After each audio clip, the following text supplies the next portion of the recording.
Stephen Knapp admits he parked in this lot late one night and didn't pay. Didn't see the sign over here because it's not lit, it's not big enough. Per city and state code, booting signs must be at least 18 inches wide and 24 inches high. But this one, just shy of 24. Hey, if they'll get you for parking here for 30 minutes, we can get them on 1/4 of an inch. not only is the sign not big enough, but Knapp says Nashville Booting Company's permit was expired at the time they put this boot on his car. It's just annoying, and it's illegal. But Knapp's case is far from the only one. Nashville Booting Company has not been as responsive to consumer concerns as we would like. The Better Business Bureau has given Nashville Booting an F rating, saying the company has a pattern of similar complaints. So anytime you have a transaction that just doesn't feel right, it's always a good idea to first contact the company. And if you don't find solution there, then definitely let us know.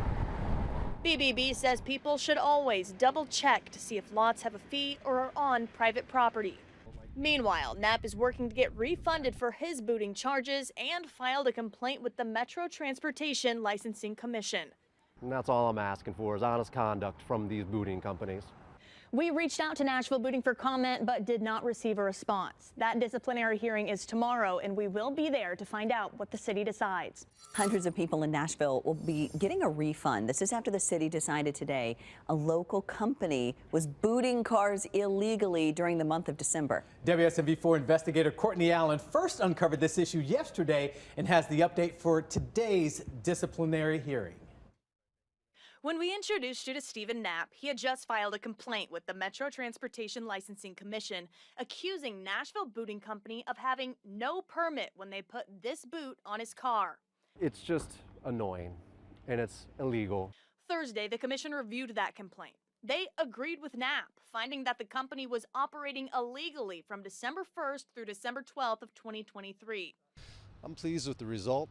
The facts and the evidence of this complaint really dictated no other outcome. Their representative refused to answer our questions, but told the board that company ownership messed up the permit application. He did not send the payment with it, and he didn't have everything that was required for it to go through. Now, Nashville Booting will be on probation indefinitely until they provide the commission with a list of everyone booted from December 1st through 12th and contact all of them for a refund.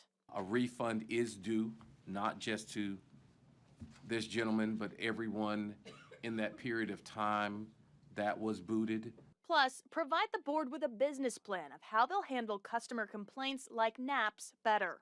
You have to show up, you have to speak, and you have to speak truth. Courtney Allen, WSMV4. City leadership says they're making changes after WSMV4 investigates exposed issues with unlicensed booting companies, and they're continuing to operate in the city. I was parked right here where this vehicle is parked at. It's a spot that costed Devin Majors nearly $80. Booted by Apex Parking Enforcement back in January. He says he was frustrated. A local company was booting cars illegally. Then a few weeks later, he saw our story on another company, Nashville Booting, operating illegally for 12 days. When I seen the other story, it made me outraged. Outraged because when he checked on Apex, he learned their permit had also expired more than 7 months ago, making it the second company we uncovered that's been booting illegally in Nashville. I think that Metro should reevaluate how they're working their license process. And that's exactly what the city is doing. After our reporting, the city told us they're working on a draft bill to improve the process and, quote, reviewing booting company licenses to ensure all companies are up to date and compliant. Meanwhile, we got the owner of Apex, Cliff Wharton, on the phone. Hi, my name is Courtney Allen. I'm an investigative reporter for WSMV4. While he wouldn't agree to an interview, he admitted to booting cars with no permit, but Wharton said customers like Majors, quote, are still technically in violation. They technically still didn't pay for their spot. Well, you're in violation by not having a permit. Wharton's response was, that's true, going on to say, and I am going to be punished for that. You can't say I broke the rules if you're breaking the rules yourself. The city is forcing Nashville Booting Company to refund all customers they booted illegally. A refund is due, not just to this gentleman, but everyone. Majors hopes the city decides the same for Apex. $100 to a lot of people, that's a bill that someone can pay. That can make the difference for a lot of people. Hundreds of people should be getting refunds in Nashville after the city found a second company has been booting people illegally. WSMV4 investigator Courtney Allen is with us. Okay, so Courtney, the company was booting people without a license for 7 months. Lauren, Marius, that's right. And now Apex Parking Enforcement will be on probation until they offer everyone their money back. Now, this applies to people who are booted in this lot in Edge Hill Village between June of 2023 and January of this year. The owner of Apex, Cliff Wharton, previously told WSMV4 Investigates that he boots about 5 cars a week in that lot. And in a recent disciplinary hearing, Wharton told the city here that he sent his permit application to the wrong address and then he forgot to follow up. Devin Majors is the person who filed the complaint against the company. Based on this committee's precedent, I'm seeking sanctions equal to similarly situated booting companies that have been punished for operating without a license. Now, the companies that he's referring to specifically is Nashville Booting Company, who we first uncovered was also operating without a permit earlier this year. The commission made them refund everyone, too, following our reporting. Plus, a bill putting new restrictions on booting companies statewide passed the General Assembly this week and is now heading to the governor's desk to sign. Lauren? Okay. Well, come Monday, the city says car booting will be close to non-existent in Nashville. New state law starts, and that limits the scenarios in which companies can boot a car.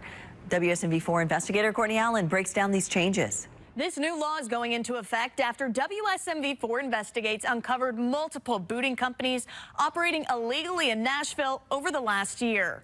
Devin Majors and Stephen Knapp's cars both got booted by different companies. Right here where this vehicle is parked at. After parking without paying in lots in Edge Hill and East Nashville while grabbing a bite to eat.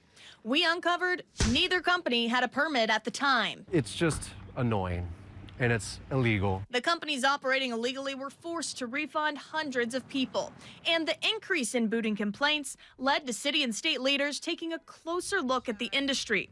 Now, thanks to a new state law going into effect Monday, booting will only be allowed under very specific circumstances. Gonna be a whole new booting scenario coming up soon. The new law says there are only 3 situations in which anyone can tow or boot.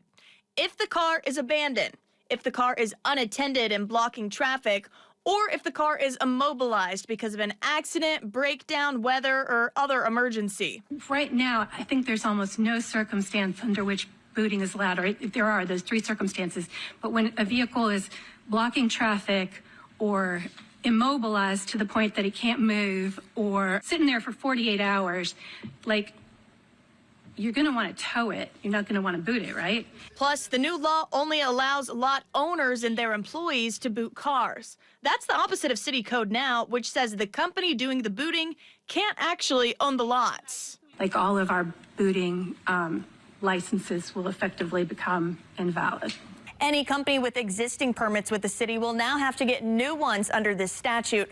Plus, the Transportation Licensing Commission says Metro Council will need to enact a new booting ordinance following the instructions of state law. Courtney Allen, WSMV4.